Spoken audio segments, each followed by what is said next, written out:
मैं क्या पूछ रहा हूँ? Yes sir. डेटा साइंस में भी ज्वाइन होते हैं ना बाकी लोग? हाँ। Yes yes. Yes sir. तो डेटा साइंस में अभी मतलब क्या चल रहा है? मशीन लर्निंग, डीप लर्निंग, कौन सा टॉपिक चल रहा है डेटा साइंस में? सर अभी पाइथन ही चल रहा है, मतलब होने का ही है। पाइथन चालू है सर अभी। पाइथन हाँ। चालू है? डीप लर्निंग चालू है एडवांस। सर। डीप लर्निंग चालू है अभी। अच्छा, कुछ डीप बैचेस लर्निंग का क्या है? कुछ बैचेस का डीप लर्निंग चल रहा है, कुछ बैचेस का पाइथन चल रहा है। Yes yes. इसके अलावा कुछ और है किसी का? आमचं झालंय सर. हाँ। आमचं झाल्यासारखंच आहे. प्रोजेक्ट दिलेले. अच्छा, आपका खत्म हो गया? हाँ, 7वीं बैच. ओके। हमारा पाइथन चल रहा है। हाँ, पाइथन। पाइथन चल रहा है। Yes sir. आपका वॉइस नहीं आ रहा है प्रॉपरली। क्या आपका? सर पाइथन चल रहा है अभी तो। अब बैचेस बैचेस का नंबर कितना है आपका? 10 10। अच्छा, 10th बैच है। यस। Okay okay.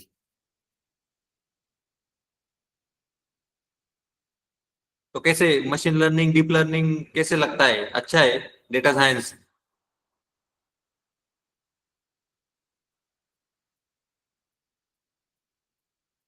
सीखने के लिए कैसे, इजी है या हार्ड है?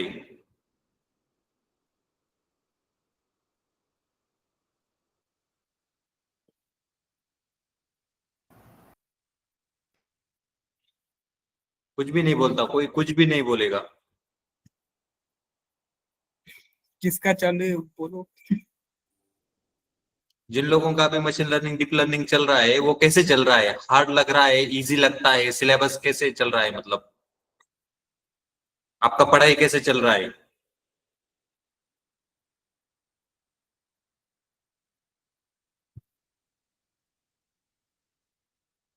ओके, कोई कुछ बोलता नहीं। हम लोग अभी स्टार्ट करेंगे आज।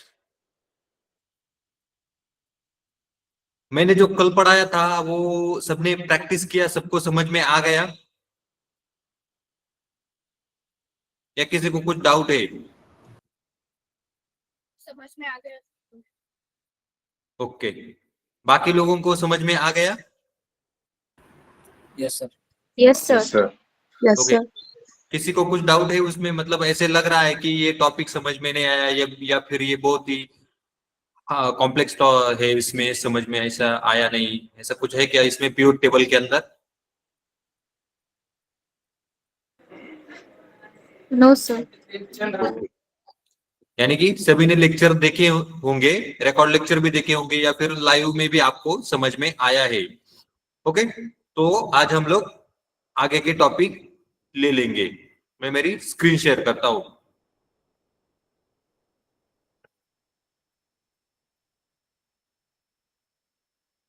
स्क्रीन दिखाई दे रही है सभी को? Yes sir.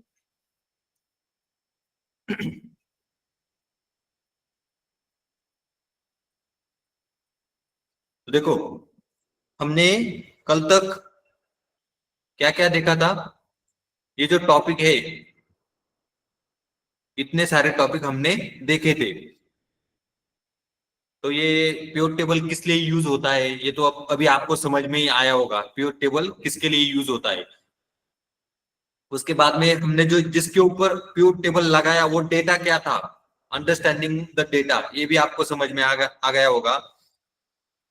Excel table, Excel table क्या होता है? एक्सेल टेबल डायनेमिक टेबल होता है, वो ऑटोमेटिकली एक्सपांड होता है और उसके बहुत सारे अभी बाकी के भी प्रॉपर्टीज है।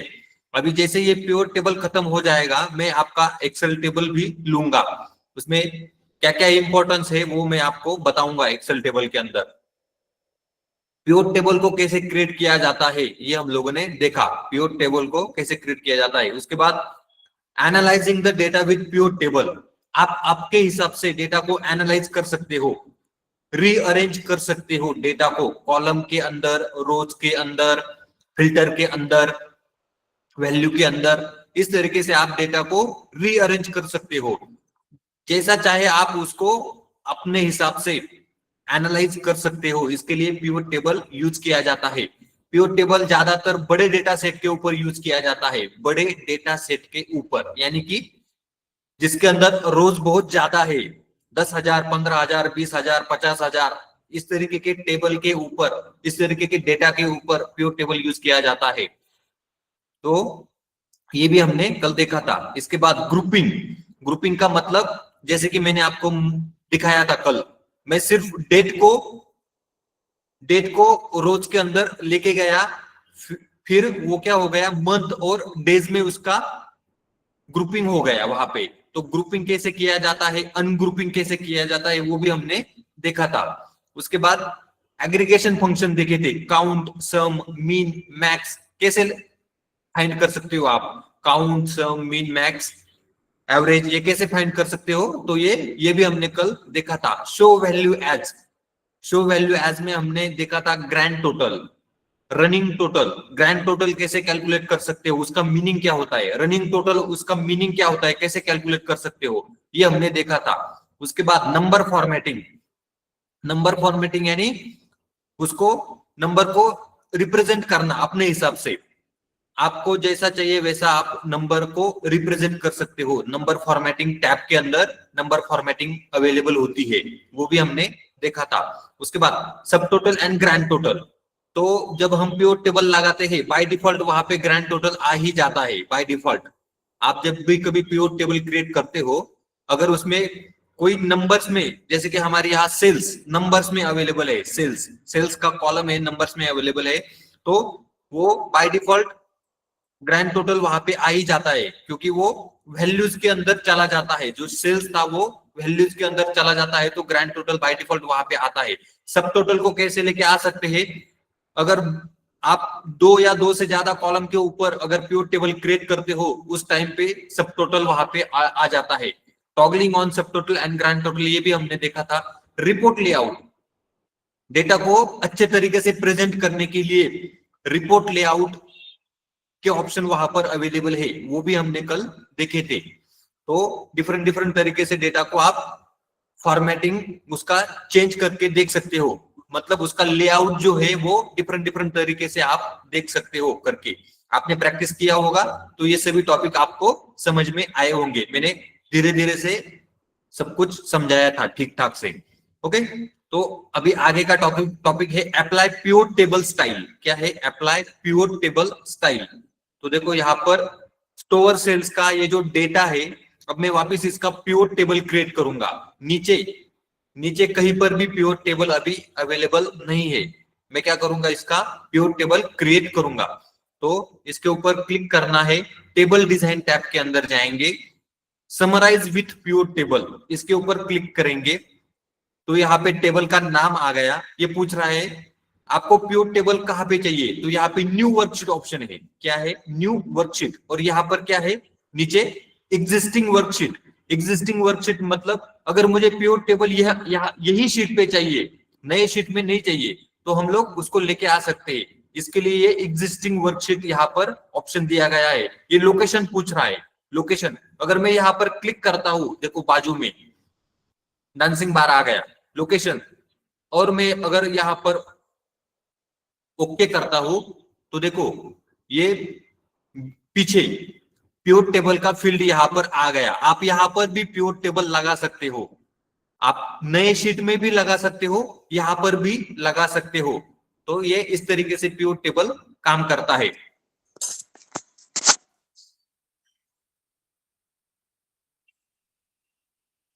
इस तरीके से ये पिवट टेबल काम करता है। तो अभी मैं नए शीट में पिवट टेबल लगाऊंगा। कहां पे? नए शीट में, टेबल डिजाइन टैब के अंदर summarize with pivot table, new worksheet पे क्लिक करूंगा, ओके करता हूं तो देखो ये नए शीट में अभी ये आ गया पिवट टेबल। तो अभी हम लोग क्या करेंगे, आगे का जो टॉपिक है कौन सा? Apply pivot table style. तो ये सीखेंगे। मैं इसको, ये शीट को रीनेम कर देता हूं पिवट टेबल। अब मैं अगर स्टोर के ऊपर क्लिक करता हूं तो स्टोर रोज के अंदर आ गए। उसके बाद सेल्स के ऊपर क्लिक किया, सेल्स वैल्यूज के अंदर आ गए। इसका फॉर्मेटिंग मुझे अगर चेंज करना है तो नंबर फॉर्मेटिंग में जाकर के यहाँ पे नंबर फॉर्मेट में मैं इसको ठीक से दिखने के लिए ये सेल्स इसको करेंसी के अंदर डेसिमल हटा दूंगा इसके, तो ये रुपीज में सैंपल में आपको दिख रहा है, रुपीज में आ गया। ओके क्लिक किया तो देखो ये पढ़ने लायक हो गया। अभी ये दिख रहा है अहमदाबाद स्टोर 4,25,97,510, तो ये हो गया आपका प्योर टेबल। अब हमें सीखना है अप्लाई प्योर टेबल स्टाइल। ये कुछ ज्यादा इंपॉर्टेंट नहीं है लेकिन आपको मालूम होना चाहिए। ये जो है प्योर टेबल स्टाइल ये कुछ ज्यादा इंपॉर्टेंट नहीं है। अब देखो मैं प्योर टेबल के ऊपर क्लिक किया कहीं पर भी तो ये ऊपर प्योर टेबल एनालाइज टैब यहाँ पर आपको दिख रहा है और इसके बाजू में डिजाइन टैब। ये दोनों टैब जैसे ही आप प्योर टेबल के ऊपर क्लिक करते हो ये ओपन हो जाते हैं। डिजाइन टैब में आपको यहाँ पर दिख रहा है प्योर टेबल स्टाइल। क्या है ये? Pure table style. मैं अगर ये एरो के ऊपर क्लिक करता हूं तो देखो यहाँ पर डिफरेंट प्योर टेबल के स्टाइल अवेलेबल है। जैसे ही मैं माउस होवर कर रहा हूं इसके ऊपर तो देखो ये ऑटोमेटिकली वहां पे प्योर टेबल के अंदर भी चेंजेस आपको दिख रहे हैं। क्या है? प्योर टेबल के अंदर अगर मैं देखो यहाँ पर क्लिक कर रहा हूं तो देखो ये स्टाइल आ गया प्योर टेबल का। ये क्या है?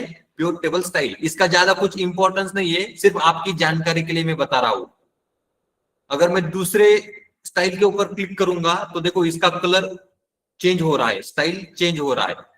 वापिस में अगर कहीं तीसरे इस पे क्लिक कर दिया तो देखो ये इसके जो कॉलम के जो हेडर है ये इसका फॉन्ट यानी कि फिल कलर बैकग्राउंड कलर क्या हो गया? ब्लैक हो गया। तो ये इस तरीके से ये प्योर टेबल स्टाइल। ये ज्यादा कुछ इंपॉर्टेंट नहीं है, सिर्फ आपकी जानकारी के लिए। तो ये था प्योर टेबल स्टाइल। इसका ज्यादा कुछ इंपॉर्टेंस नहीं है, इसके ऊपर नहीं ध्यान नहीं दिया तो भी चलेगा। नेक्स्ट है क्रिएटिंग प्योर चार्ट। क्या है? Creating pure chart.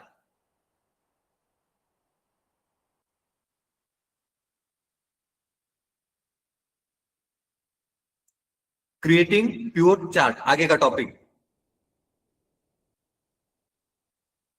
Creating pure chart. तो अभी देखो यहाँ पे प्योर टेबल अवेलेबल है, लेकिन आपको अगर रिप्रेजेंटेशन अच्छे से दिखाना है, किसी चार्ट के फॉर्मेट में अगर रिप्रेजेंटेशन दिखाना है तो आप यहाँ पे प्योर चार्ट भी लगा सकते हो। मैं ये प्योर टेबल के ऊपर क्लिक करता हूं, यहाँ पर प्योर टेबल एनालाइज।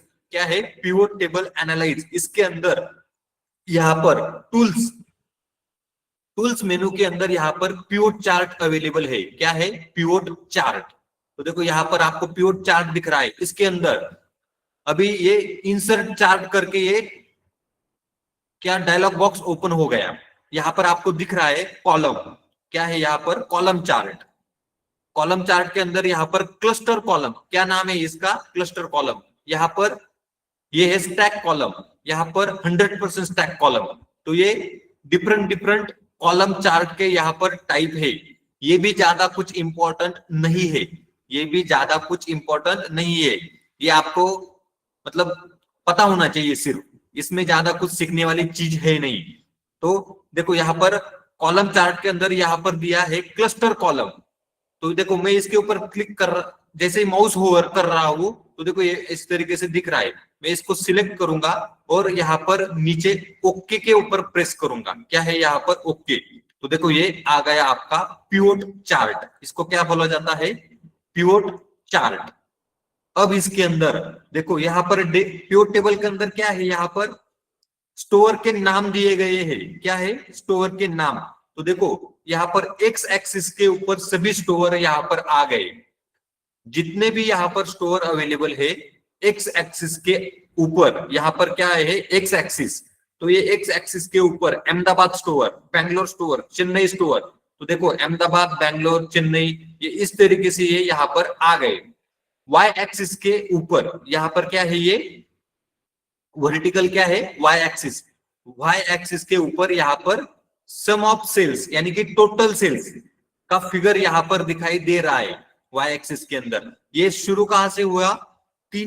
3,80,00,000 से स्टार्ट हो गया और एंडिंग कहां पे हुआ 4,60,00,000 रुपीज के ऊपर ये एंड हो गया। तो ये था सम ऑफ सेल्स। तो देखो यहाँ पर बटन अवेलेबल है सम ऑफ सेल्स, यानी कि वाई एक्सिस के ऊपर क्या है सम ऑफ सेल्स, और यहाँ पर नीचे क्या है स्टोर, क्योंकि ये स्टोर के नाम यहाँ पर है तो ये एक्स एक्सिस के ऊपर स्टोर आ गया यहाँ पे, और ये स्टोर आ गए, और ये आ गए आपके बार चार्ट। ये क्या है बार चार्ट, मतलब यहाँ पर ये बीम आपको दिख रहे हैं, बीम बोल सकते हो या फिर कॉलम बोल सकते हो इनको।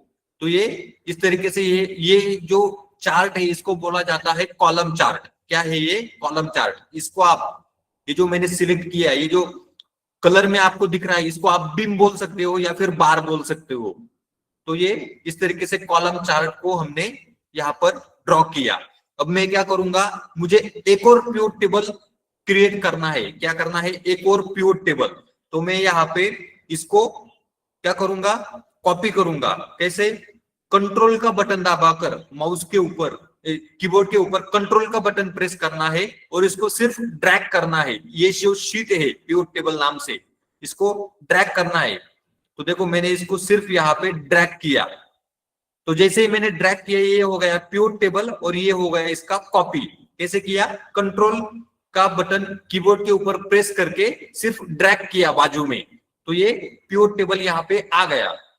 अब मुझे क्या करना है, ये सेम ही है। अब अगर आप देखोगे तो ये दोनों, ये जो पिवट टेबल है, ये जो पिवट टेबल ये और ये दोनों सेम ही है। अभी मुझे क्या करना है, यहाँ पर स्टोर की जगह पर मुझे क्या करना है, मैनेजर लेके आने हैं, मैनेजर। तो मैं ये स्टोर को निकाल दूंगा और मैनेजर को लेके आऊंगा। देखो रोज के अंदर मैनेजर आ गए, मैंने स्टोर को निकाल दिया और यहाँ पर मैनेजर आ गया और वैल्यूज में सम ऑफ सेल्स। तो देखो यहाँ पर सभी मैनेजर के नाम आ गए और यहाँ पर क्या है सम ऑफ सेल्स। क्या है यहाँ पर सम ऑफ सेल्स। तो देखो यहाँ पर सभी मैनेजर के नाम आ गए और ये जो बाजू में है ये सेल्स का टोटल आ गया, लेकिन ये वाई एक्सिस के ऊपर है और मैनेजर के नाम एक्स एक्सिस के ऊपर है। और यहाँ पर बटन भी आपको दिख रहा है सम ऑफ सेल्स और यहाँ पर मैनेजर। क्या बटन आ गया यहाँ पर मैनेजर। पहले इसमें क्या था स्टोर, बटन क्या था स्टोर। अब यहाँ पर देखोगे तो मैनेजर, क्योंकि हमने पिवट टेबल यहाँ पर चेंज कर दिया, दूसरा पिवट टेबल मैंने क्रिएट कर लिया। तो आप इस तरीके से दूसरा पिवट टेबल क्रिएट कर सकते हो। अब अगर आप यहाँ पे देखोगे तो ये था क्या कॉलम चार्ट। ये क्या था कॉलम चार्ट। अब मैं क्या करूंगा, ये जो चार्ट आपको यहाँ पर दिख रहा है इसको मैं चेंज कर दूंगा। इसको मुझे बार चार्ट में कन्वर्ट करना है। किसमें, बार चार्ट। तो मैं देखो यहाँ पर पिवट चार्ट में, पिवट टेबल एनालाइज में यहाँ पर चार्ट ऑप्शन ऊपर अवेलेबल नहीं है, चार्ट ऑप्शन ऊपर अवेलेबल नहीं है। मैं क्या करूंगा, इसके ऊपर क्लिक करूंगा, इस चार्ट के ऊपर राइट क्लिक करूंगा। राइट क्लिक करते ही यहाँ पर आपको चेंज चार्ट टाइप, देखो चेंज चार्ट टाइप यहाँ पर ऑप्शन दिख रहा है। क्या है, चेंज चार्ट टाइप। अगर मैं इसके ऊपर क्लिक करता हूं तो देखो वापिस ये चार्ट वाला डायलॉग बॉक्स ओपन हो गया, चार्ट वाला डायलॉग बॉक्स ओपन हो गया। अब मैं क्या करूंगा, मुझे बार चार्ट चाहिए। तो देखो यहाँ पर कॉलम है, लाइन चार्ट है, पाई चार्ट है, बार चार्ट है। इस तरीके से डिफरेंट चार्ट्स यहाँ पर अवेलेबल है। तो मैं अभी यहाँ पर बार चार्ट के ऊपर क्लिक करता हूं तो देखो ये होता है बार चार्ट। ये जो यहाँ पर आपको दिख रहा है ये बार चार्ट है। मैं क्या करूंगा, इसको ओके प्रेस करूंगा। जैसे ही मैंने ओके प्रेस किया तो देखो ये चार्ट का टाइप यहाँ पर चेंज हो गया। ये क्या है अभी बार चार्ट और ये क्या है कॉलम चार्ट। तो ये है बार चार्ट। अब मैं क्या करूंगा, इसको थोड़ा जूम करूंगा थोड़ा दिखने के हिसाब से। तो देखो अभी यहाँ पर मैनेजर है और सबका सेल्स यहाँ पर पिवट टेबल के अंदर मौजूद है। तो देखो यहाँ पर वाई एक्सिस में मैनेजर के नाम आ गए सभी। यहाँ पर मैनेजर बटन भी आपको दिख रहा है। और एक्स एक्सिस के ऊपर आप अगर देखोगे तो ये सेल्स के फिगर यहाँ पर आ गए। ये जो सेल्स का ये जो फिगर है ये एक्स एक्सिस के ऊपर यहाँ पर अवेलेबल है। तो ये है बार चार्ट, इसी को बोला जाता है पिवट चार्ट। क्या बोला जाता है, पिवोट चार्ट। तो इसके अंदर आप अगर देखने जाओगे तो सिर्फ 4 ही टाइप के चार्ट एक्सेल के अंदर अवेलेबल है। एक है कॉलम चार्ट, दूसरा है बार चार्ट, तीसरा है लाइन चार्ट, चौथा है पाई चार्ट। कौन सा? Bar chart, column chart, pie chart और लाइन चार्ट। लेकिन ये ज्यादातर आपको कहीं पर बहुत रेयरली यूज होता है ये टॉपिक, मतलब इसमें कुछ सीखने जैसा कुछ है नहीं, सिर्फ ये रिप्रेजेंटेशन पर्पज के लिए किया जाता है। लेकिन हम लोग ये सीखेंगे, आपको जानकारी होनी चाहिए। तो अभी ये यहाँ पर ये आपको बार चार्ट दिख रहा है और ये है कॉलम चार्ट। तो हमारे टॉपिक का नाम क्या था, क्रिएटिंग पिवोट चार्ट। इस तरीके से आप पिवोट चार्ट को क्रिएट कर सकते हो। पिवोट टेबल पहले बनाना पड़ेगा, बाद में इस तरीके से आप पिवोट चार्ट क्रिएट कर सकते हो रिप्रेजेंटेशन पर्पस के लिए। तो ये था पिवोट चार्ट, समझ में आ गया? Yes sir. Yes sir. हाँ, इसमें एक क्वेश्चन पूछने वाला जैसा कुछ है नहीं। क्या है ये, सिर्फ रिप्रेजेंटेशन पर्पस के लिए यूज किया जाता है। इसमें कुछ ऐसा लॉजिक लगाने वाला या फिर ऐसा कुछ है नहीं कि इसमें कुछ क्वेश्चन पूछा जा सकता है या फिर समझ में नहीं आएगा, ऐसा कुछ नहीं है। तो सिर्फ ये कैसे क्रिएट किया जाता है ये इंपॉर्टेंस है। अगर आपको किसी ने बोल दिया कि पिवोट चार्ट ड्रॉ करके दिखाओ मुझे, तो आप इस तरीके से दिखा सकते हो। एक्स एक्सिस के ऊपर क्या है, वाई एक्सिस के ऊपर क्या है, आपका चार्ट कैसे दिख रहा है, चार्ट क्या रिप्रेजेंट कर रहा है। तो देखो अभी चार्ट में आप कैसे रिप्रेजेंट क्या कर रहा है ये, तो यहाँ पर देखो, अगर आपको टेबल में देख करके समझ में नहीं आएगा, क्या है, टेबल में देख करके समझ में नहीं आएगा। क्या समझ में नहीं आएगा? अगर किसी ने पूछ लिया, चलो बताओ मैनेजर का नाम बताओ जिसने सबसे ज्यादा सेल किया है, क्या मैनेजर का नाम बताना है जिसने सबसे ज्यादा, तो आपको ऐसे ढूंढना पड़ेगा यहाँ पे, या फिर दूसरा कुछ करना पड़ेगा। तो ये पिवोट चार्ट में देख करके देखो, प्रिया शर्मा, इसका बार चार्ट सबसे बड़ा है, ये जो बार दिख रहा है ये सबसे बड़ा है, बाकी लोगों के छोटे हैं। तो सबसे ज्यादा सेल किसने किया, प्रिया शर्मा ने, ये देख करके पता चलता है। अगर आप पूछोगे सबसे कम सेल, सबसे कम सेल, ये टेबल में थोड़ा देखना पड़ेगा आपको, क्योंकि यहाँ पर फिगर को देखना पड़ेगा सबसे कम सेल किसने किया है टेबल के अंदर। लेकिन यहाँ पर अगर देखोगे तो सबसे कम कौन है, यहाँ पर विक्रम जोशी। कौन है यहाँ पर, विक्रम जोशी। तो ये रिप्रेजेंटेशन पर्पस के लिए चार्ट यूज किया जाता है, रिप्रेजेंटेशन पर्पस के लिए। तो ये था पिवोट चार्ट। अगर मैं यहाँ पर क्लिक करूंगा और यहाँ पर अगर आपको पूछूंगा सबसे कम सेल कौन से स्टोर में हुआ है, तो तुरंत देख करके बता सकते हो, दिल्ली स्टोर। यहाँ पे तुरंत बता सकते हो क्या? तुरंत नहीं बता सकते, क्योंकि जब तक आप फिगर नहीं देखते यहाँ पे सबसे कम सेल किसका है, तब तक नहीं बता सकते। लेकिन यहाँ पे देखने से ही पता चलता है। दिल्ली में, दिल्ली स्टोर में सबसे कम सेल हुआ है। सबसे ज्यादा सेल किसमें हुआ है, देखो पुणे स्टोर, क्योंकि इसका जो यहाँ पर बार है वो सबसे बड़ा है। ये जो बीम यहाँ पर आपको दिखाई दे रहा है ये सबसे बड़ा है। मैं देखो अभी यहाँ पर मैंने माउस से सिर्फ होवर किया है, वहां पर आपको दिख रहा है पुणे स्टोर सीरीज। कहाँ पे, नीचे वहां पे स्क्रीन टिप दिखाई दे रहा है, वहां पे दिख रहा है सीरीज पुणे स्टोर, और उसका वैल्यू भी वहां पर दिख रहा है 4,48,98,822। क्या है, 4,48,98,822, ऐसे कुछ तो वहां पर फिगर है। तो देखो वापस से मैंने वहां पर क्लिक किया तो वो स्क्रीन टिप वहां पे ओपन हो रहा है। तो इस तरीके से आप बता सकते हो जल्दी से। अगर आपको डेटा को रिप्रेजेंट करना है तो ये पिवोट चार्ट वहां पे यूज किया जाता है इस तरीके से, जैसे मैं अभी बता रहा हूं। तो ये था पिवोट चार्ट।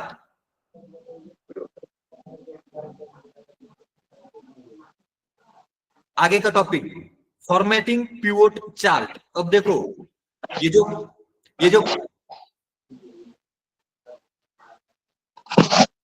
अपने माइक ऑफ करो, माइक को ऑफ करना है। आगे का टॉपिक क्या है हमारा, फॉर्मेटिंग पिवोट चार्ट। तो देखो यहाँ पर पिवोट टेबल के अंदर अभी ये पिवोट चार्ट है। अब इसको फॉर्मेटिंग कैसे किया जाता है, तो इसका फॉर्मेटिंग कैसे किया जाता है ये मैं अब आपको सिखाऊंगा, आपको ध्यान से देखना है। देखो अभी आपको ये जो दिख रहा है ये छोटा सा दिख रहा है, मतलब चार्ट इतना अच्छा नहीं, तो आप इसको ऐसे पकड़ करके थोड़ा बड़ा कर सकते हो। देखो यहाँ पर देखने के हिसाब से मैंने इसको क्या किया, थोड़ा जूम कर दिया। देखो अब थोड़ा दिखने के लिए अच्छा दिख रहा है। तो अभी इसमें फॉर्मेटिंग कैसे है, देखो यहाँ पर बटन दिख रहा है सम ऑफ सेल्स, नीचे स्टोर बटन है, यहाँ पर स्टोर के नाम है यहाँ पर, और ये सेल्स के फिगर भी यहाँ पर वाई एक्सिस के ऊपर अवेलेबल है।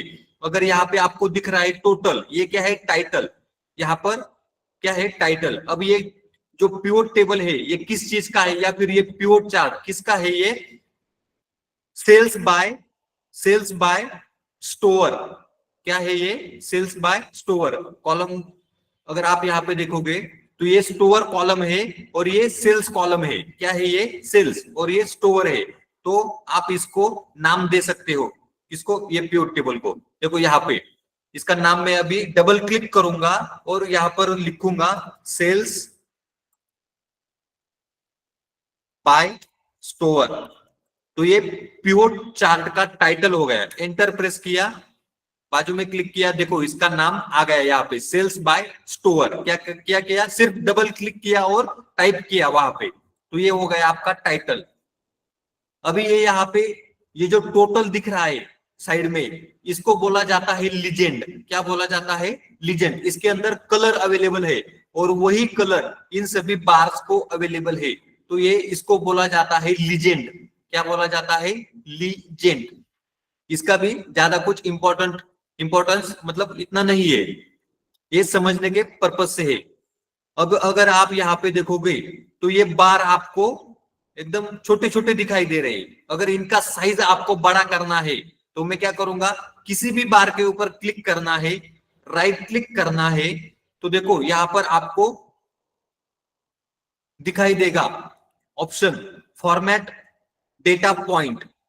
मैं इसके ऊपर क्लिक करता हूं, क्या है ये, राइट क्लिक किया, वहां पर ऑप्शन था फॉर्मेट डेटा पॉइंट। देखो यहाँ पर ये जो बाजू में विंडो ओपन हो गया, ये जो विंडो ओपन हो गया इसका नाम भी फॉर्मेट डेटा पॉइंट है। क्या है, फॉर्मेट डेटा पॉइंट। अब आपको यहाँ पे दिख रहा है कैप विड्थ, क्या है, कैप विड्थ। अगर यहाँ पर 219% परसेंटेज में दिया है, कितना है 219%, कितना है 219। तो मैं इसको थोड़ा ऐसे खींच करके माउस से स्मॉल करता हूं, जैसे ही मैं इसको छोड़ दूंगा ये बार का साइज ऑटोमेटिकली बड़ा हो जाएगा। देखो मैंने छोड़ दिया तो देखो ये बार के साइज क्या हो गए, बड़े हो गए। तो ये इसको बोला जाता है फॉर्मेटिंग। अब ये साइज यहाँ पर आपको अच्छे से दिख रहा है, बड़े बड़े साइज। अगर मैंने यहाँ पर क्लिक किया, एक्स एक्सिस के ऊपर सभी स्टोर के नाम अवेलेबल है। क्या है, एक्स एक्सिस के ऊपर स्टोर के नाम अवेलेबल है, लेकिन ये छोटे साइज में छोटे, तो मुझे अगर इनको फॉन्ट बड़ा करना है, मैं इसके ऊपर राइट क्लिक करूंगा, यहाँ पर आपको ऑप्शन दिख रहा है फॉर्मेट एक्सिस। ये क्या है, एक्सिस, एक्स एक्सिस है। अब इसको अगर मुझे फॉर्मेट करना है तो मैं इसके ऊपर क्लिक करूंगा, तो देखो यहाँ पर एक विंडो ओपन हो गया। क्या नाम है इसका, फॉर्मेट एक्सिस। क्या है, फॉर्मेट एक्सिस। अब अगर इसके अंदर देखोगे तो बहुत सारे ऑप्शन अवेलेबल है, लेकिन इनका ज्यादा कुछ इंपॉर्टेंस नहीं है। आपको ये कहीं पर भी कंपनी में इस तरीके का कुछ भी करने के लिए नहीं बोलेंगे, सिर्फ आपको आपकी जानकारी के लिए मालूम होना चाहिए। कंपनी में जब आप काम करोगे इसका कुछ भी ज्यादा इंपॉर्टेंस नहीं है, ये सिर्फ आपकी जानकारी के लिए मालूम होना चाहिए आपको। तो यहाँ पे फॉर्मेट एक्सिस ओपन हो गया। यहाँ पे इसके अंदर बहुत सारे ऑप्शन है, आपको अगर देखना है आप जाकर के देख सकते हो। जब आप प्रैक्टिस करोगे आपको क्या करना है, एक एक आप एक्सिस के ऊपर आप जाकर के देख सकते हो, क्लिक करके क्या चेंजेस होते हैं पिवोट चार्ट के अंदर। लेकिन हम लोग यहाँ पर कुछ जो कुछ इंपॉर्टेंस है वो भी वही यहाँ पर देखेंगे।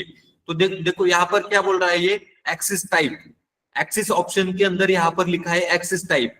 तो ये इसमें भी ज्यादा कुछ इंपॉर्टेंट नहीं है। वर्टिकल एक्सिस, इसमें भी ज्यादा कुछ इंपॉर्टेंट नहीं है। एक्सिस ऑप्शन, इसमें भी ज्यादा कुछ इंपॉर्टेंट आपको वहां पर नहीं है। तो टिक मार्क के अंदर क्या है, टिक मार्क के अंदर भी सीखने जैसा कुछ यहाँ पर नहीं है। लेबल्स के अंदर अगर जाओगे तो interval between labels, automatic specific interval unit, इस तरीके के ऑप्शन यहाँ पर आपको दिख रहे हैं। तो ये भी ज्यादा कुछ इंपॉर्टेंट नहीं है। नंबर के अंदर यहाँ पर कैटेगरी दिया गया है। अभी यहाँ पर जनरल कैटेगरी आपको दिख रहा है। जो हमने नंबर फॉर्मेटिंग सीखा था वो यहाँ पर भी अवेलेबल है। ये जो नंबर टैब के अंदर यहाँ पर वो अवेलेबल है, लेकिन इसका भी ज्यादा कुछ इंपॉर्टेंस नहीं है।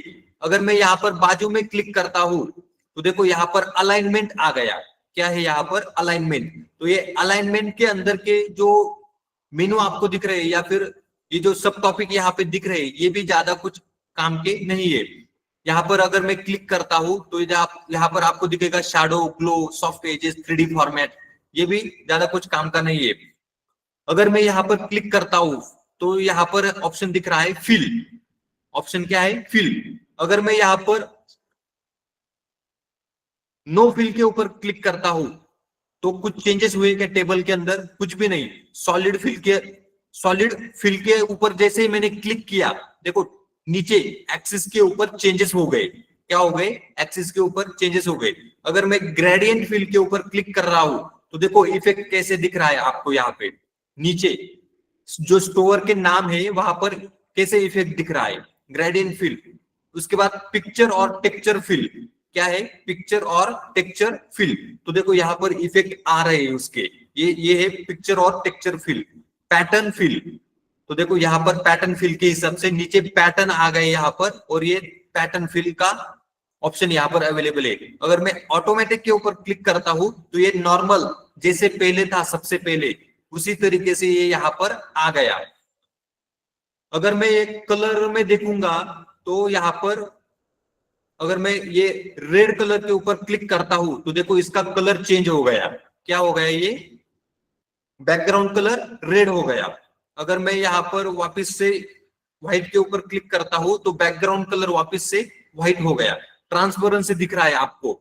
देखो अभी मैं रेड के ऊपर क्लिक करता हूं और ये ट्रांसपेरेंसी को थोड़ा बढ़ाता हूं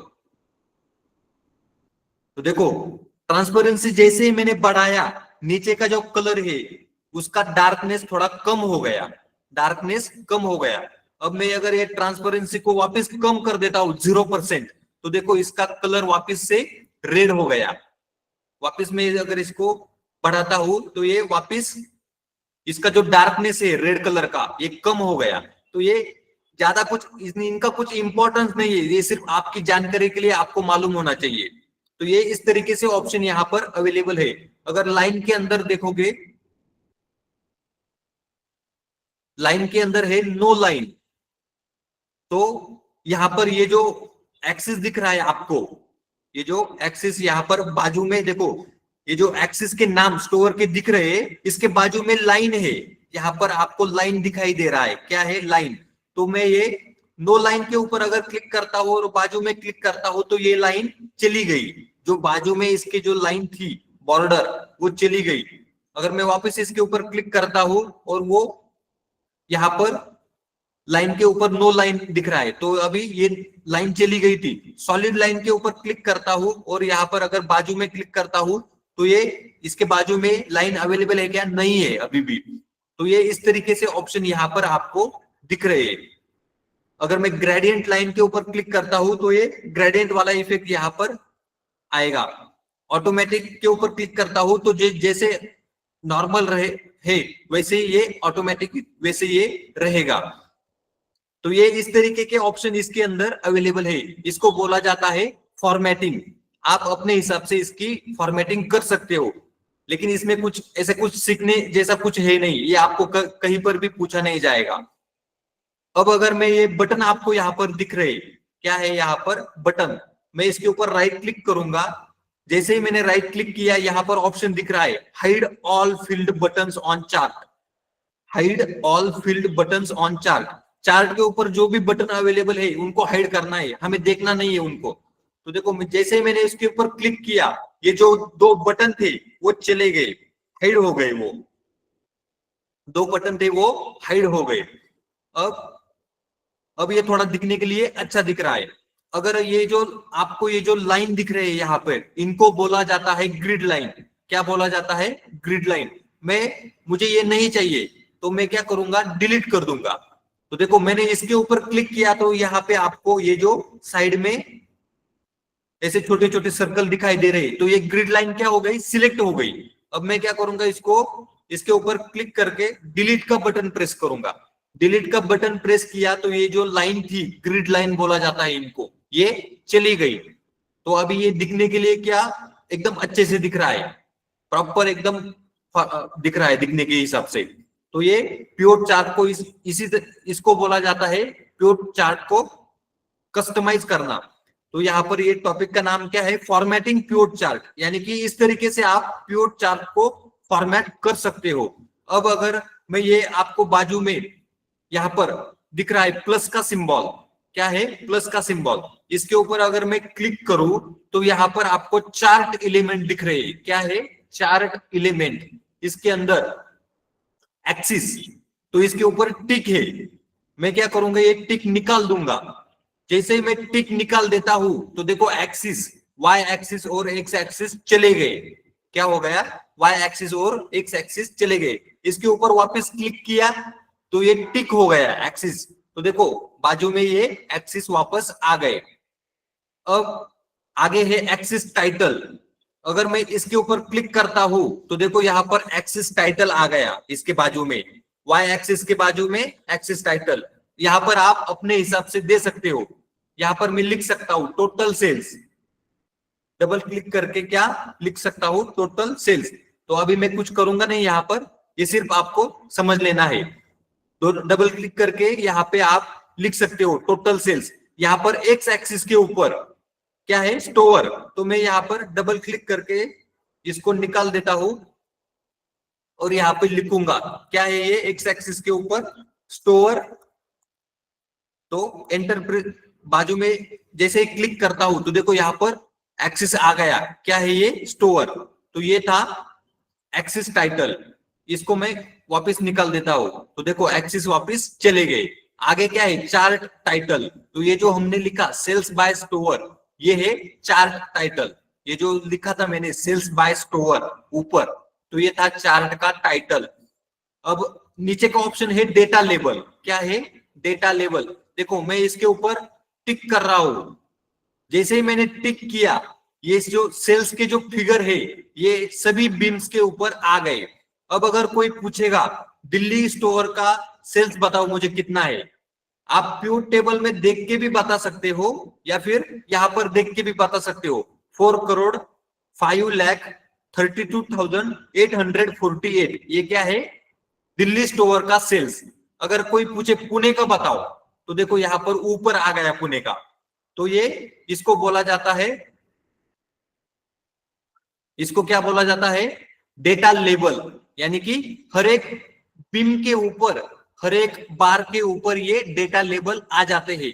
अगर मैं वापस इसको अनटिक करता हूं, अनचेक, तो देखो ये लेबल वापस चले गए।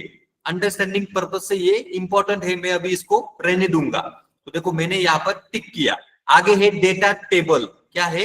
Data table.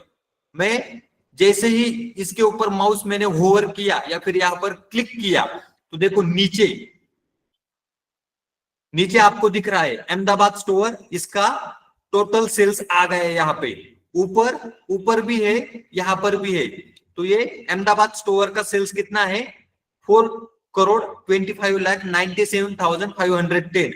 इसी तरीके से सभी स्टोर का डेटा टेबल यहाँ पर नीचे क्रिएट हो गया। क्या है ये? Data table. इसको क्या बोला जाता है? Data table. तो ये भी आप इसको प्योर चार्ट के अंदर लेके आ सकते हो। कहां पर क्लिक करना पड़ेगा? यहाँ पर डेटा टेबल के ऊपर। ये भी ज्यादा कुछ इंपॉर्टेंट नहीं है, मैं इसको निकाल देता हूं क्योंकि ये अभी देखो अभी अच्छे से दिख रहा है। तो ये डेटा टेबल था।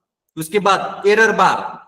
तो देखो जैसे ही मैंने एरर बार के ऊपर माउस होवर किया या फिर यहाँ पर क्लिक किया तो देखो ये यहाँ पर आपको दिखाई दे रहा है एरर बार, छोटे छोटे सभी बिम के ऊपर यहाँ पर आ गए। ये भी ज्यादा कुछ इंपॉर्टेंट नहीं है, इसका कुछ मीनिंग नहीं है, इसको भी मैं निकाल देता हूं। Grid line. तो देखो जो ग्रिड लाइन मैंने डिलीट किया था वो ग्रिड लाइन वापस यहाँ पर आ गया। क्या है ये ग्रिड लाइन? तो देखो यहाँ पर ये चार्ट के अंदर ये जो मैंने अभी सिलेक्ट किया ये ग्रिड लाइन वापस आ गए, इनको मैं वापस निकाल दूंगा। अभी ये अच्छे से दिख रहा है। आगे क्या है? लीजेंड। ये क्या है? लीजेंड। मैं अगर इसके ऊपर क्लिक अनचेक कर देता हूं तो देखो यहाँ पर जो टोटल साइड में जो टोटल था वो ऑटोमेटिक चला गया। क्यों? क्योंकि लीजेंड यहां से मैंने निकाल दिया, इसको बोला जाता है लीजेंड।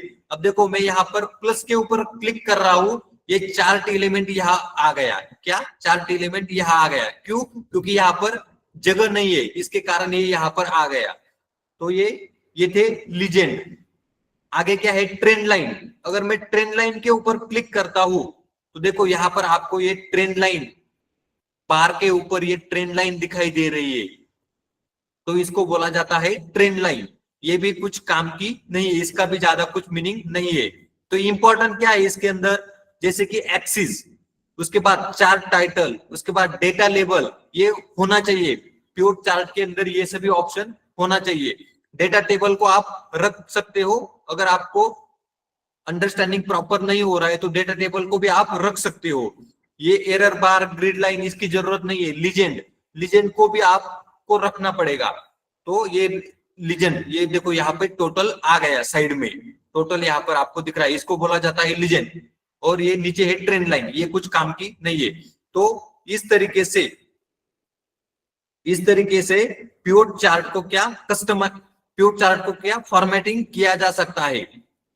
लेकिन ये आपको कहीं पर भी आपको ये इस तरीके से बोलेंगे नहीं। एक कभी कभार पूछ सकते हैं कि प्योर चार्ट बना करके दिखाओ इसका अंडरस्टैंडिंग के लिए, तो ये आपको आना चाहिए। इस तरीके से प्योर चार्ट आप क्रिएट कर सकते हो, उसको कस्टमाइज कर सकते हो या फिर फॉर्मेट कर सकते हो इस तरीके से।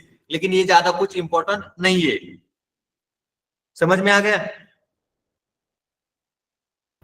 Yes Sir. इसमें क्वेश्चन पूछने वाली ऐसे कुछ मतलब बात नहीं है। ये सिर्फ आपको पता होना चाहिए कि भाई प्योर चार्ट को इस तरीके से फॉर्मेट किया जा सकता है, क्या क्या इसके अंदर अवेलेबल है, ये सिर्फ आपको पता होना चाहिए। तो ये कभी अगर किसी ने बोल दिया कि दिखाओ मुझे प्योर चार्ट ड्रॉ करके दिखाओ, तो आपको ये पता होना चाहिए। कंपनी में ये यूज नहीं होता है। सबसे इंपॉर्टेंट क्या है? प्योर टेबल, उसका अरेंजमेंट, डेटा को आप एनालिसिस कैसे कर रहे हो, कॉलम के अंदर क्या लेके जाना है, फिल्टर के अंदर क्या लेके जाना है, उसके बाद रोज के अंदर कौन सी फील्ड को लेके आना है, कौन से कॉलम की फील्ड को रोज के अंदर लाना है, फिल्टर के अंदर क्या, फिल्टर मेनू के अंदर कौन सा कॉलम को लेके जाना है, ये बहुत इंपॉर्टेंट है प्योर टेबल के अंदर। ये जो प्योर चार्ट है इसको सिर्फ आप बना सकते हो। क्या करना है? वहां पे प्योर टेबल एनालिसिस टैब में जाकर के प्योर चार्ट को आप ड्रॉ कर सकते हो। और थोड़ा अगर फॉर्मेटिंग करना है तो थोड़ा बहुत फॉर्मेटिंग आप कर सकते हो, लेकिन इसमें सीखने वाले जैसी कुछ चीज है नहीं। तो ये था फॉर्मेटिंग प्योर चार्ट। टॉपिक का नाम क्या था? Formatting pure chart. ये भी हमने सीख लिया। इसके अंदर ज्यादा डिटेल में जाने की ज्यादा जरूरत नहीं है। इसके बाद फिल्टरिंग डेटा विथ स्लाइसर। क्या है? Filtering data with slicer. Slicer important है, तो इसको देखेंगे अभी क्या है स्लाइसर मतलब। तो देखो यहां पर अभी प्योर टेबल आपको दिखाई दे रहा है। क्या है? Pure table. यहां पर प्योर टेबल है, यहां पर प्योर चार्ट आपको दिखाई दे रहा है। तो मैं अभी क्या करूंगा? स्लाइसर लेके आऊंगा यहां पर। क्या है? स्लाइसर लेके आऊंगा यहां पर। तो देखो जैसे ही मैंने प्योर टेबल के ऊपर क्लिक किया तो देखो यहाँ पर प्योर टेबल एनालाइज टैब के अंदर, प्योर टेबल एनालाइज टैब के अंदर यहाँ पर आपको दिख रहा है इंसर्ट स्लाइसर। क्या है? Insert slicer. मैंने इसके ऊपर क्लिक किया तो देखो इंसर्ट स्लाइसर का यहाँ पर मेनू ओपन हो गया। क्या है ये? Insert slicer. तो जैसे मैं मुझे चाहिए स्टोर का स्लाइसर, तो मैं क्या करूंगा? स्टोर के ऊपर क्लिक करता हूं। और मुझे चाहिए कैटेगरी, कैटेगरी का भी स्लाइसर चाहिए, तो मैं कैटेगरी के ऊपर क्लिक करता हूं। दोनों के ऊपर चेक किया मैंने, टिक किया और ओके प्रेस किया। तो जैसे ही ओके प्रेस किया तो देखो यहाँ पर स्क्रीन में, स्क्रीन के ऊपर आपको यहाँ पर स्लाइसर दिखाई दे रही। स्लाइसर का मतलब होता है फिल्टर। स्लाइसर का मतलब क्या होता है? एक तरीके से ये फिल्टर ही है। तो देखो मैं इनको यहाँ पर ड्रैग करके लेके जाऊंगा। ये है कैटेगरी और ये है स्टोर। इसके अंदर स्टोर के अंदर सभी स्टोर के नाम यहाँ पर अवेलेबल है। मैं देखो माउस जैसे ही मैं इसके ऊपर होवर कर रहा हूं, ये बीच में येलो कलर आपको दिखाई दे रहा है। क्या है बीच में? Yellow colour. अब कैटेगरी, कैटेगरी के अंदर सभी category, books, clothing, electronic, furniture, grocery, ये सभी कैटेगरी आपको यहाँ पर दिखाई दे रही है और स्टोर के अंदर सभी स्टोर के नाम यहाँ पर मौजूद है। अब मुझे क्या करना है? सिर्फ कैटेगरी के अंदर बुक्स चाहिए, तो मैं सिर्फ बुक्स के ऊपर क्लिक करूंगा।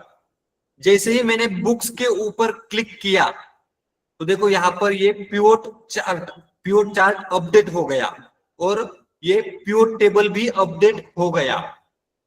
प्योर टेबल भी अपडेट हो गया क्योंकि मैंने कैटेगरी के अंदर क्या? बुक्स को सिलेक्ट किया। कैटेगरी के अंदर बुक्स को सिलेक्ट किया। तो देखो ध्यान से देखना है, वापस से एक बार दिखाता हूं। देखो अभी ये मैंने बुक्स को सिलेक्ट किया है, तो ये जो प्योर टेबल है ये सिर्फ अभी यहाँ पर बुक्स का ही कैलकुलेशन अवेलेबल है। इसके अंदर बाकी के कैटेगरी का कैलकुलेशन अवेलेबल नहीं है। ये जैसे कि अहमदाबाद स्टोर के अंदर बुक्स कैटेगरी का सेल कितना है? 52,41,462। बैंगलोर स्टोर के अंदर बुक्स कैटेगरी का 50,93,105 यानी कि 105 रुपीज। तो ये बैंगलोर स्टोर के अंदर यहाँ पर आपको दिखाई दे रहा है। जैसे ही मैं इलेक्ट्रॉनिक के ऊपर क्लिक करता हूं तो देखो ये प्योर चार्ट अपडेट हो गया। प्योर चार्ट यहाँ पर अपडेट हो गया। ये डेटा अभी किसका है? सिर्फ इलेक्ट्रॉनिक्स कैटेगरी का डेटा यहाँ पर अवेलेबल है। अभी बैंगलोर स्टोर के अंदर इलेक्ट्रॉनिक्स का कितना है? 53 लाख। बैंगलोर स्टोर के अंदर 53 लाख, अहमदाबाद स्टोर के अंदर 53, दिल्ली स्टोर के अंदर इलेक्ट्रॉनिक्स कैटेगरी, क्योंकि मैं यहाँ पर मैंने इलेक्ट्रॉनिक्स को सिलेक्ट किया हुआ है, इलेक्ट्रॉनिक्स कैटेगरी का टोटल सेल्स कितना है? 41,67,000। अब देखो जैसे मैं इलेक्ट्रॉनिक्स के ऊपर से फार्मेसी के ऊपर क्लिक करता हूं तो देखो यहाँ पर ये चार्ट अपडेट हो गया। क्या हो गया? चार्ट भी अपडेट हो गया और डेटा भी यहाँ पर अपडेट हो गया। जो सेल्स के फिगर है वो यहाँ पर अपडेट हो रहे हैं। ये तो था कैटेगरी। अब मुझे देखना है स्टोर। स्टोर के अंदर मैं अहमदाबाद स्टोर के ऊपर क्लिक करता हूं तो देखो यहाँ पर सिर्फ अहमदाबाद स्टोर आया। क्या है यहाँ पर? अहमदाबाद स्टोर। तो देखो यहाँ पर भी अगर आप देखोगे अहमदाबाद स्टोर को फिल्टर लग गया और इसका सेल यहाँ पर 48,64,081 यहाँ पर भी देखना है। प्योर चार्ट के अंदर 48,64,081 जो सेल्स यहाँ पर दिख रहा है, टोटल सेल्स अहमदाबाद स्टोर के अंदर वही यहाँ पर दिख रहा है। तो मैंने, और ये किसका है? अहमदाबाद स्टोर फार्मेसी कैटेगरी का ये सेल्स यहाँ पर आपको दिख रहा है। अगर कोई पूछे मुझे इलेक्ट्रॉनिक के अंदर, इलेक्ट्रॉनिक का अहमदाबाद का देखना है तो देखो यहाँ पर अहमदाबाद सिलेक्ट किया, इलेक्ट्रॉनिक सिलेक्ट किया तो देखो यहाँ पर अहमदाबाद स्टोर का इलेक्ट्रॉनिक कैटेगरी का स्टोर यहाँ सेल्स यहाँ पर आपको दिख रहा है। कितना है? 53,07,310 रुपीज। तो ये इस तरीके से आप स्लाइसर का यूज कर सकते हो, स्लाइसर का यूज कर सकते हो। अगर मुझे इलेक्ट्रॉनिक्स का भी देखना है और फार्मेसी इसका भी देखना है तो मैं दोनों को सिलेक्ट करूंगा। कंट्रोल प्रेस करके फार्मेसी को भी मैंने सिलेक्ट किया तो देखो अभी इलेक्ट्रॉनिक भी सिलेक्ट हो गया, फार्मेसी भी सिलेक्ट हो गया और अहमदाबाद स्टोर भी यहाँ पर सिलेक्टेड है। तो ये अहमदाबाद स्टोर का इलेक्ट्रॉनिक्स और फार्मेसी, इलेक्ट्रॉनिक्स एंड फार्मेसी दोनों का सेल यहाँ पर आ गया। क्या है ये? 1,01,71,391। तो ये इस तरीके से आप बता सकते हो। स्लाइसर का यूज फिल्टर के लिए किया जाता है। अगर मुझे अहमदाबाद स्टोर और हैदराबाद स्टोर का इलेक्ट्रॉनिक और फार्मेसी के अंदर सेल्स देखना है तो मैं ये इन दोनों को सिलेक्ट रखूंगा, इलेक्ट्रॉनिक और फार्मेसी। और हैदराबाद स्टोर इसको कंट्रोल प्रेस करना है और हैदराबाद के ऊपर क्लिक किया तो देखो हैदराबाद का आ गया और अहमदाबाद का आ गया। क्या है ये? क्योंकि मैंने यहाँ पर स्टोर के अंदर स्लाइसर के ऊपर अहमदाबाद को भी सिलेक्ट किया और हैदराबाद को भी सिलेक्ट किया तो देखो यहाँ पर अहमदाबाद और हैदराबाद, दोनों के फिगर भी यहाँ पर आपको दिख रहे हैं, यहाँ पर भी देख सकते हो, अहमदाबाद हैदराबाद दोनों के सेल्स के फिगर यहाँ पर भी है, टेबल्स के अंदर भी है, और यहाँ पर स्लाइसर लग गया। अब क्या करना है, ये देखो बाजू में क्लिक किया मैंने, ये फिल्टर जा रहे हैं क्या? अभी सिलेक्ट किए हुए फिल्टर स्लाइसर नहीं जा रहे, तो जैसे ही मैं बाजू में क्लिक कर रहा हूं तो ये अभी सिलेक्शन जा नहीं रहा है, तो इसको कैसे निकालेंगे? तो देखो यहाँ पर ये क्रॉस आपको यहाँ पर दिख रहा है, क्या है ये? Clear filter. क्या बोल रहा है? Clear filter. मैं इसके ऊपर क्लिक करता हूं तो देखो ये कैटेगरी के फिल्टर चले गए, कैटेगरी के सभी फिल्टर निकल गए। अब स्टोर के फिल्टर निकालना है, तो मैं यहाँ पर ये जो क्लियर फिल्टर दिख रहा है इसके ऊपर क्लिक करता हूं तो देखो सभी फिल्टर अभी निकल गए। तो ये इस तरीके से स्लाइसर का यूज किया जाता है, स्लाइसर का यूज फिल्टर लगाने के लिए किया जाता है। इंपॉर्टेंट है ये टॉपिक, ये आपको पता होना चाहिए। तो ये है कैटेगरी और स्टोर। आप चाहे आप जो भी कॉलम के ऊपर स्लाइसर लगाना चाहते हो लगा सकते हो। अभी मैं इनको डिलीट कर दूंगा, यहाँ पर क्लिक करना है, डिलीट का बटन दबाना है, वापिस इसके ऊपर क्लिक करेंगे, ये सिलेक्ट हो गया, डिलीट का बटन दबाना है, दोनों स्लाइसर चले गए, दोनों स्लाइसर चले गए। वापिस से अगर दूसरा कुछ स्लाइसर लगाना है, मैं वापिस पिवट टेबल एनालाइज के अंदर जाऊंगा, यहाँ पर इंसर्ट स्लाइसर, इसके ऊपर क्लिक करता हूं। अब मुझे देखना है डेट, मैं डेट के ऊपर क्लिक करूंगा, ओके प्रेस करूंगा, तो देखो ये डेट का स्लाइसर यहाँ पर आ गया। क्या है ये? डेट का स्लाइसर। जैसे मैं 2 जनवरी के ऊपर क्लिक करता हूं तो देखो ये पिवट चार्ट अपडेट हो गया और टेबल भी, पिवट टेबल भी अपडेट हो गया।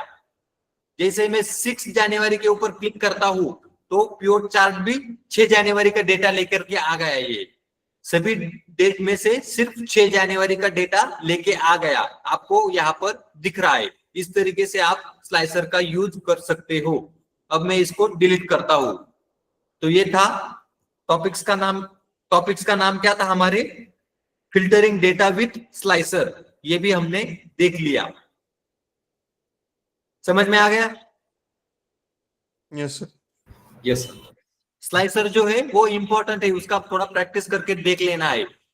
इसमें ज्यादा कुछ मतलब कॉम्प्लिकेटेड नहीं है। क्या करना है? सिर्फ इंसर्ट करना है स्लाइसर को और प्रैक्टिस करके आप डेटा को फिल्टर करके देख सकते हो, आंसर आपको मिल जाएंगे। तो ये था फिल्टरिंग डेटा विथ स्लाइसर। आगे है updating pivot table data. Updating pivot table data. अगर मैं ये पिवट टेबल के ऊपर क्लिक कर रहा हूं, क्या है? अगर मैं ये पिवट टेबल के ऊपर क्लिक कर रहा हूं तो देखो अभी आपको यहाँ पर ये जो ग्रैंड टोटल है, क्या है ये? ग्रैंड टोटल कितना है ये? 43 करोड़ 24 लाख 97,613। मैं इसको यहाँ पर लिख लेता हूं 43 24 97 613। एंटर प्रेस किया तो देखो ये आ गया यहाँ पर इस तरीके से। तो ये मैंने यहाँ पर लिख लिया ग्रैंड टोटल। अब मैं क्या करूंगा, आपको यहाँ पर दिख रहा है स्टोर सेल्स। ये क्या है? टेबल स्टोर का सेल्स। तो आप यहाँ पर मैं फिल्टर के अंदर अगर आप देखोगे 2024 का जनवरी फरवरी मार्च अप्रैल मई जून, जनवरी से लेके जून तक डेटा अवेलेबल है यहाँ पर। और ये बाजू में क्या है? जुलाई। क्या है? जुलाई। तो ये जुलाई का देखो 1 जुलाई 2024 से लेके लास्ट में कंट्रोल डाउन प्रेस करना है, देखो 31 जुलाई यानी कि जुलाई मंथ का डेटा यहाँ पर अवेलेबल है। अगर मैं ये स्टोर सेल्स के अंदर डेटा को अपडेट करता हूं, कैसे? अभी देखो जनवरी से लेके जून तक तो ऑलरेडी यहाँ पर अवेलेबल है। ये जो पिवट टेबल हमने बनाया ये जनवरी से जून तक है। क्या है ये? पिवट टेबल और पिवट चार्ट जनवरी से जून तक का ही कैलकुलेशन इसके अंदर है। अगर मुझे ये जो जुलाई का डेटा है ये भी वहां पर लेके जाना है, ये वहां पर लेके जाना है, मैं क्या करूंगा? इसको कंट्रोल ए से सिलेक्ट करता हूं। क्या? कंट्रोल ए प्रेस किया। अब ये जुलाई के सेल्स के फिगर भी वहां पर ऐड हो जाएंगे। कंट्रोल ए किया, कंट्रोल सी किया, तो देखो इसको कॉपी किया। अब मैं स्टोर सेल्स के अंदर जाऊंगा, सबसे नीचे देखो सबसे नीचे यहाँ पर आपको ये जो 30 जून 2024 रो दिख रहा है, यहाँ पर आपको एक छोटा सा दिख रहा है, यहाँ पर टेबल के बाजू में जहां पर मैंने माउस होवर किया है, छोटा सा एक सिंबल दिख रहा है। ये क्या है? Excel table. मतलब ये जो टेबल था पूरा का पूरा ये एक्सेल टेबल है। आपको यहाँ पर ये छोटा सा सिंबल दिख रहा है, देखो यहाँ पर जहां पर मैंने माउस होवर किया है 7938 के बाजू में। अब मैं क्या करूंगा, ये जो कॉपी किया डेटा है यहाँ पर मैं पेस्ट करूंगा। तो देखो मैंने यहाँ पर क्या करूंगा, यहाँ पर मैंने क्लिक किया और ये जुलाई का जो कॉपी डेटा है ये मुझे यहाँ पर पेस्ट करना है। मैं क्या कंट्रोल वी प्रेस करता हूं तो देखो ये अटैच हो गया।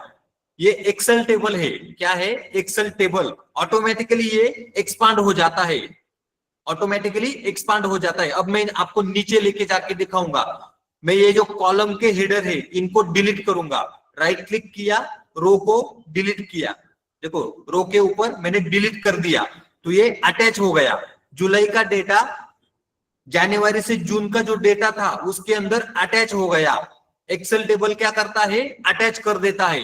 तो देखो अभी मैं नीचे जाऊंगा, जुलाई के सबसे एंड में 31 जुलाई, देखो ये जो सिंबल था ये नीचे आ गया। यहां पर देखना है ध्यान से, जहां पर मैंने माउस क्लिक किया है, माउस होवर किया है, वहां पर 42,548 सेल्स, 42,548 के बाजू में वो बारीक सा छोटा सा सिंबल आपको दिख रहा है। ये एक्सेल टेबल था। एक्सेल टेबल क्या हो गया? एक्सपांड हो गया। तो ये इसके लिए मैंने शुरुआत में इसको एक्सेल टेबल बनाया था, क्योंकि मुझे जुलाई का डेटा जनवरी से जून के बीच में अटैच करना था। तो देखो ये जुलाई सेल्स का जो डेटा था अब ये जनवरी से लेकर जुलाई तक हो गया, यानी कि नया डेटा इसके अंदर पुराने डेटा के अंदर ऐड हो गया। कौन से मंथ का? जुलाई मंथ का। अब मैं क्या करूंगा, पिवोट टेबल के अंदर चला गया। पिवोट टेबल के अंदर आपको यहाँ पर ग्रैंड टोटल दिख रहा है यहाँ पर। अब मैं क्या करूंगा, रिफ्रेश करूंगा, ये सभी फिगर चेंज हो जाएंगे। पिवोट चार्ट भी चेंज हो जाएगा, पिवोट टेबल भी चेंज हो जाएगा, क्योंकि इसके अंदर जुलाई मंथ का सेल्स ऐड हो गया। किसके अंदर? पिवोट टेबल के अंदर, क्योंकि मैंने पिवोट टेबल एक्सेल टेबल के ऊपर से बनाया था।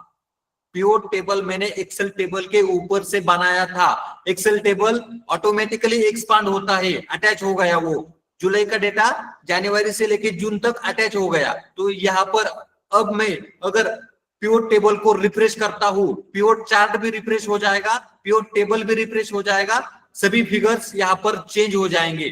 देखो मैंने यहाँ पर क्लिक किया पिवोट टेबल के ऊपर, पिवोट टेबल एनालाइज टैब के अंदर यहाँ पर रिफ्रेश, देखो रिफ्रेश ऑप्शन यहाँ पर मौजूद है।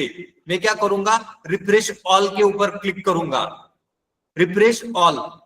तो देखो मैंने जहां पर रिफ्रेश ऑल के ऊपर जैसे क्लिक किया तो ये ग्रैंड टोटल यहाँ पर चेंज हो गया, पिवोट चार्ट चेंज हो गया। देखो पहले क्या था, 43 करोड़, अब कितना हो गया, 50 करोड़ ग्रैंड टोटल। सभी फिगर्स इसके अंदर चेंज हो गए क्योंकि जुलाई का डेटा यहाँ पर ऐड हो गया। इस तरीके से अगर कोई नया डेटा पुराने डेटा के अंदर ऐड करना है तो आपको एक्सेल टेबल का यूज करना है। क्या करना है? एक्सेल टेबल का यूज करना है। एक्सेल टेबल क्या करता है, नए डेटा को पुराने डेटा में ऐड कर देता है, ज्वाइन कर देता है, वो ऑटोमेटिकली एक्सपांड हो जाता है। एक्सेल टेबल का सबसे बड़ा यूज केस है एक्सेल टेबल। समझ में आ गया? Yes sir. तो इसके लिए स्टार्टिंग में मैंने डेटा को एक्सेल टेबल के अंदर लेके आया था। क्यों? क्योंकि मुझे जुलाई का डेटा जनवरी से लेके जून तक का जो डेटा है उसके अंदर जुलाई का डेटा मुझे ऐड करना था। मैंने अभी कर दिया। जैसे ही पिवोट टेबल को रिफ्रेश किया, पिवोट टेबल एनालाइज टैब के अंदर जाकर, तो वहां पर सभी फिगर्स चेंज हो गए, सेल्स के सभी फिगर्स चेंज हो गए वहां पर। तो ये ऑटोमेटेड होता है, एक्सेल टेबल जो होता है वो ऑटोमेटेड होता है और पिवोट टेबल भी ऑटोमेटेड होता है। क्या करना पड़ता है? रिफ्रेश करना पड़ता है। तो एक्सेल टेबल का यूज केस भी आपको समझ में आ गया और पिवोट टेबल को कैसे रिफ्रेश किया जा सकता है। अगर पुराने डेटा के अंदर नया डेटा ऐड होता है तो भी आप प्योर टेबल बना करके डेटा को एनालाइज कर सकते हो। ये सबसे बड़ा एक्सेल टेबल का इंपॉर्टेंट यूज केस है। तो एक्सेल टेबल को कभी भूलना नहीं है। इसीलिए मैंने प्योर टेबल जब बनाया था उससे पहले डेटा को एक्सेल टेबल में कन्वर्ट किया था। समझ में आ गया? Yes sir. किसी को कुछ डाउट है? किसी को कुछ डाउट है? No doubt, sir. ओके, तो देखो अभी मैंने क्या किया था, ये जो टॉपिक का नाम क्या था, अपडेटिंग प्योर टेबल डेटा। कैसे अपडेट किया हमने, आपको समझ में आ गया। जुलाई का डेटा जनवरी से लेके जून तक ऐड किया, कॉपी पेस्ट करके एक्सेल टेबल ऑटोमेटिकली अपडेट हो गया। तो इस तरीके से प्योर टेबल का डेटा अपडेट किया जाता है। आप जब कंपनी में काम करोगे, अगर वहां पर डेटा डेली बेसिस पर अगर चेंज होता है, डेटा अगर डेली बेसिस पर चेंज होता है और आप प्योर टेबल क्रिएट करते हो, तो इस तरीके से आप प्योर टेबल को डेली वापस से प्योर टेबल नहीं बनाना है। क्या करना है, जो भी नया डेटा आएगा वो ऐड करते जाना है पुराने डेटा के अंदर। जो भी नया डेटा आएगा पुराने डेटा के अंदर ऐड करोगे, प्योर टेबल को रिफ्रेश करोगे, आपका आंसर सभी आ जाएंगे एक ही क्लिक में। जैसे आप प्योर टेबल को रिफ्रेश करोगे आपका आंसर आ जाएगा। लेकिन उससे पहले जो टेबल है उसको आपको एक्सेल टेबल बनाना पड़ेगा, क्योंकि एक्सेल टेबल डायनेमिक होता है। वो क्या करता है, ऑटोमेटिकली जैसे आप उसके अंदर डेटा ऐड करोगे वो अपने आप बड़ा हो जाता है, मतलब अटैचमेंट हो जाती है, वहां पे लिंक हो जाता है। नया डेटा पुराने डेटा के अंदर लिंक हो जाता है। इसी को बोला जाता है एक्सेल टेबल और प्योर टेबल को अपडेट करना। तो ये भी टॉपिक हमने यहाँ पर खत्म कर लिया। तो यहाँ पर प्योर टेबल जो टॉपिक था वो हमारा यहाँ पर खत्म हो गया। अब किसी को कुछ डाउट नहीं होगा इसके अंदर। Okay, okay sir. किसी को कुछ डाउट है तो क्या करना है, अभी आप मैंने जो जितना सिखाया उतना प्रैक्टिस करो। आपके भी आंसर इसी तरीके से प्योर टेबल को रिफ्रेश करके देखना है। आपके भी वहां पर जब आप प्रैक्टिस करोगे आंसर ऑटोमेटिकली चेंज हो जाएंगे सभी। तो ये सबसे बड़ा यूज केस है एक्सेल टेबल और प्योर टेबल का, इसीलिए दोनों भी इंपॉर्टेंट है।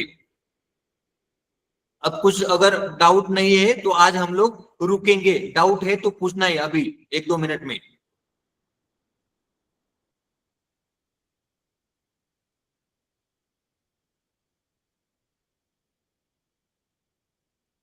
चलो, किसी को कुछ भी डाउट नहीं है, आज हम लोग यहाँ पर रुकेंगे। प्योर टेबल टॉपिक हमारा यहाँ पर पूरा खत्म हो गया। Okay sir, okay, bye. चलो बाय।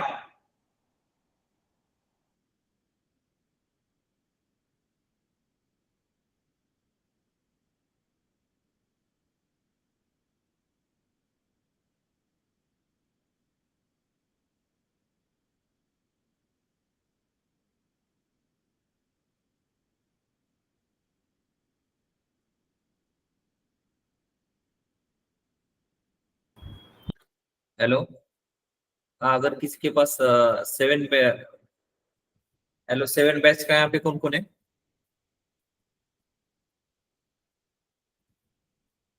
हेलो,